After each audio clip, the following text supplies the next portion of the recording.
द्विघात समीकरण का फॉर्मूला क्या होता है, हम लोग कहेंगे ax² plus bx plus c, इस रूप में होता है, इक्वल टू 0 भी लिख सकते हैं। लेकिन यहाँ पे आपको एक चीज़ याद रखना, ax² plus bx plus c के रूप में होता है, लेकिन a का मान कभी भी 0 नहीं होगा, a का मान कभी भी 0 नहीं होगा। विविक्तर यानी d का जो d से डिनोट करते हैं विविक्तर को, विविक्तर का फॉर्मूला होता है b² minus 4ac, b² minus 4ac।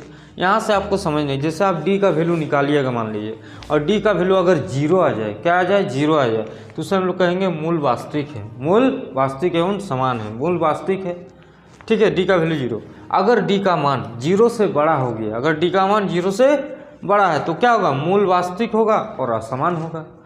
और अगर d का मान 0 से छोटा है, अगर क्या मानेंगे, d का मान अगर 0 से छोटा यानी माइनस में आ गया, तो फिर उसे क्या कहेंगे, मूल अवास्तविक होते हैं, क्या बोलेंगे, मूल अवास्तविक। और जब d का वैल्यू निकल जाएगा तो हमें दो वैल्यू निकालना पड़ता है, अल्फा और बीटा का, तो हम यहाँ से निकालेंगे, कैसे निकालते हैं, तो इसे कहते हैं x से भी कर सकते हैं, x equal to -b plus √d/2a, एक बार प्लस में डिनोट करेंगे, एक बार लिखेंगे -b माइनस √d/2a, इस रूप में लिखेंगे। अब ऑप्शन हो सकता है आपका ऐसा भी दिया रहे, जैसे इसको इसी को दे देगा उठा के कि -b प्लस √d, और d का वैल्यू क्या होता है, b² माइनस 4ac, तो 4ac/2a, इस रूप में भी दे सकता है। या फिर ऐसे भी लिख सकते हैं -b minus b² minus 4ac/2a।